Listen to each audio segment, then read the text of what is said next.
Bharat, India future में semiconductor king बनने वाला है। तो सेमीकंडक्टर किंग बनते ही अभी वो स्टेज हमारा ग्रोथ वाला स्टेज है। वहां पे हम सेमीकंडक्टर धीरे धीरे धीरे शुरुआत कर रहे हैं। अभी तक तो हम इंपोर्ट कर रहे हैं, 90% जितने हम इंपोर्ट कर रहे हैं।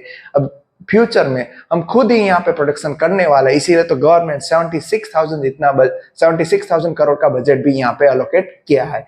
तो मैंने ऑलरेडी सेमीकंडक्टर रिलेटेड कौन से अच्छे स्टॉक थे उसकी मैंने वीडियो बनाई, आप जाके देख सकते हो। मगर आज इस वीडियो सेमीकंडक्टर की स्टॉक की नहीं है। जो लोग को यहाँ पे लग रहा है कि मैं डायरेक्टली इन्वेस्टमेंट करने में, यहाँ पे कई लोग को पूरा कॉन्फिडेंस नहीं होता, तो आज मैं आपके सामने 3 ऐसे म्यूचुअल फंड लेके आया हूं जिनमें इनडायरेक्टली आप इन्वेस्टमेंट कर सकते हो सेमीकंडक्टर में।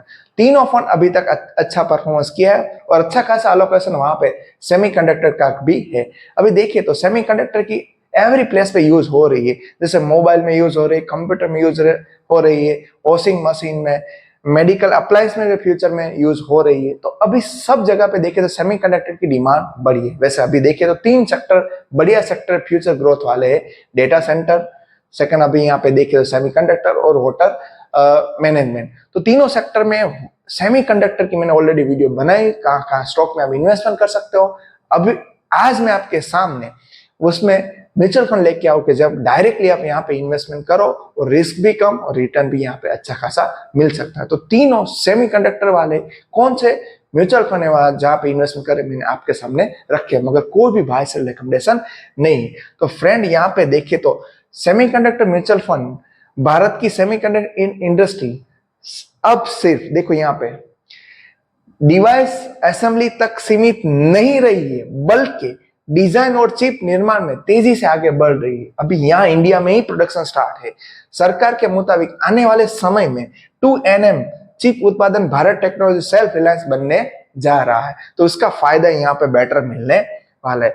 यहाँ पे एक कदम से सिर्फ चिप जो उपयोगिता करते हैं उसे नहीं, बल्कि विश्व सप्लाई चेन मीन्स कि यहाँ से हम एक्सपोर्ट भी कर पाएंगे।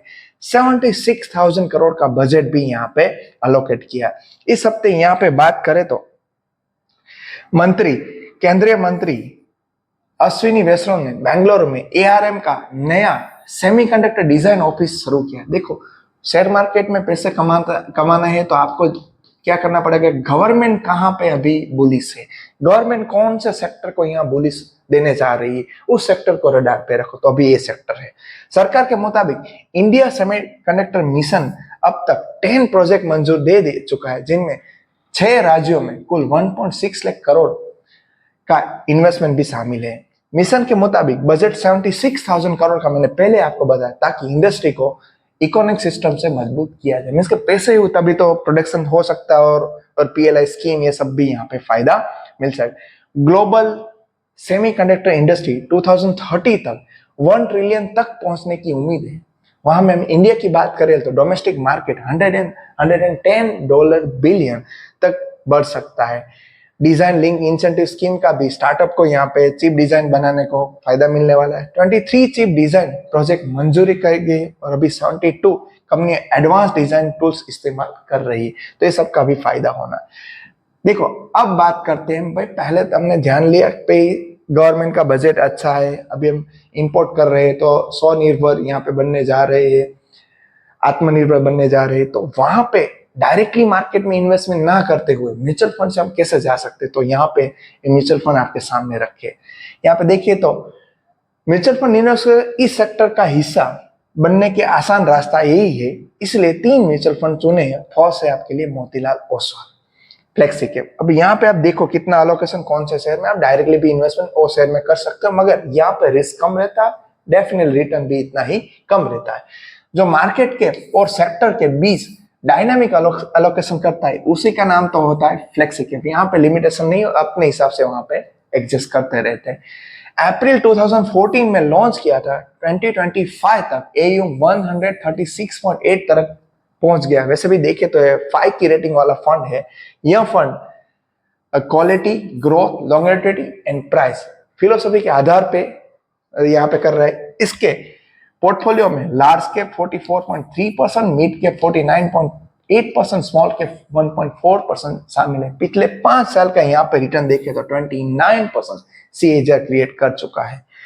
यहाँ पे सेमीकंडक्टर के रिलेटेड जो स्टॉक है वहां पे एलोकेशन 17.52% दिया, क्योंकि यहाँ इसके पास पूरी लिबर्टी होती है, जिसमें मुख्य कंपनियां कौन सी है, डिक्सन टेक्नोलॉजी, इसका भी रिटर्न भी देखो साल में कितना तो रिटर्न दे दिया है 9.76%, CG पावर इंडस्ट्रियल सॉल्यूशन में 6.34, कैन टेक्नोलॉजी में 1.42, ये सेक्टर वितरण में टेक्नोलॉजी में 20.89, रिटेल में 17.71, कैपिटल गुड्स में 12.51, ये सब में इन्वेस्टमेंट करता है।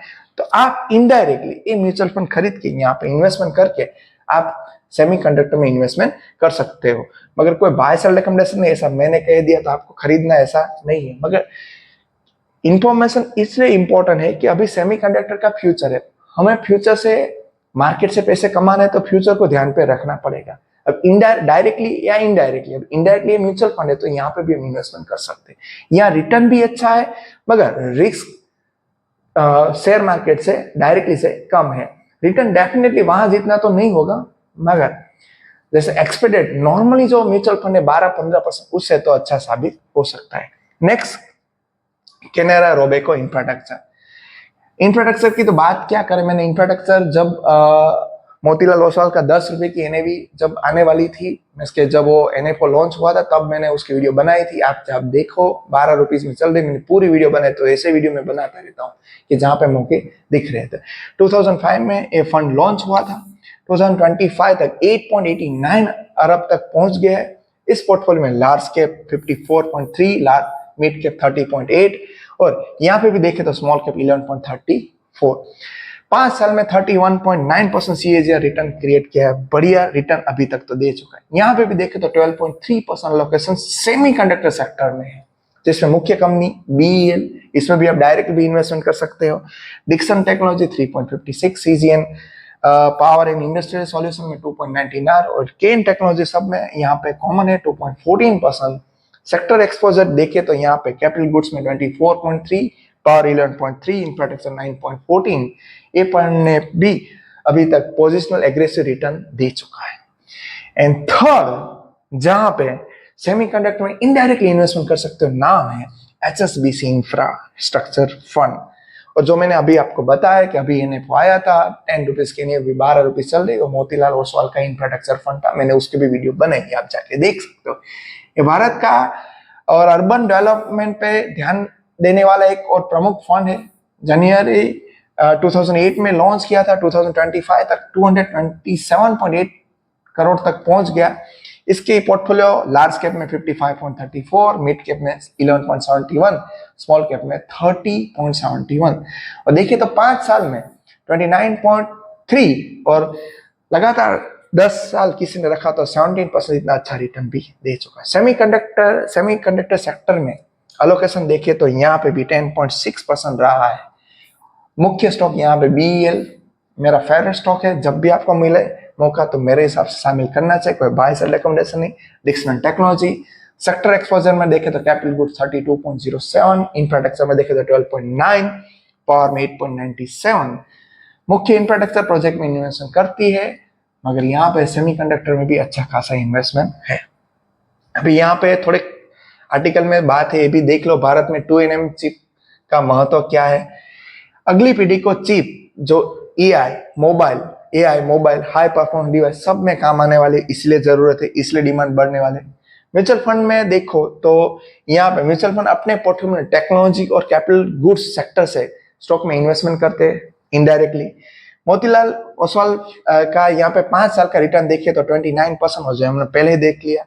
यहाँ पे कौन कौन से म्यूचुअल फंड है तो मैं तीनों आपके सामने रख दी, और इनमें से कौन से स्टॉक है तो लगभग 10 to 17% तक, जिसमें Dixon technology, BEL and Kaynes technology, ये तीनों यहाँ पे मुख्य रूप से शामिल है। तो इस तीनों स्टॉक को डायरेक्टली और इनडायरेक्टली भी आप ट्रैक कर सकते हो। अगर मेरा ऐसा मानना है, आप यहाँ पे म्यूचुअल फंड में कई नए इन्वेस्टर है जिसे मालूम नहीं, रिस्क नहीं ले सकते हो, यहाँ पे तो रिस्क बेरिंग नहीं आपकी स्टोरी, तो सेमीकंडक्टर में डायरेक्टली और इनडायरेक्टली आपको इन्वेस्टमेंट करना है। तो मेरे हिसाब से अगर आप म्यूचुअल उसमें डायरेक्टली शेयर में इन्वेस्टमेंट नहीं कर सकते तो डायरेक्टली आप म्यूचुअल फंड में भी इन्वेस्टमेंट कर सकते हो। बाकी तीनों स्टॉक कौन से वो भी मैंने आपके सामने रखे कि वहां पे ज्यादा से एक्सपोजर सेमीकंडक्टर में यहाँ म्यूचुअल फंड इन्वेस्टमेंट किया वो भी आपको दिखाया। और एक वीडियो मैंने ऐसी भी बनाई थी जहां पे डायरेक्टली सेमीकंडक्टर कौन से अच्छे स्टॉक है वहां पे भी आप इन्वेस्टमेंट करने का सोच सकते हो, मगर कोई बाय सेल रिकमेंडेशन फ्रेंड नहीं है। बस फ्रेंड इस वीडियो में इतना ही। वीडियो इन्फॉर्मेटिव लगे तो हमारे चैनल को सब्सक्राइब करना मत भूलना। Thank you.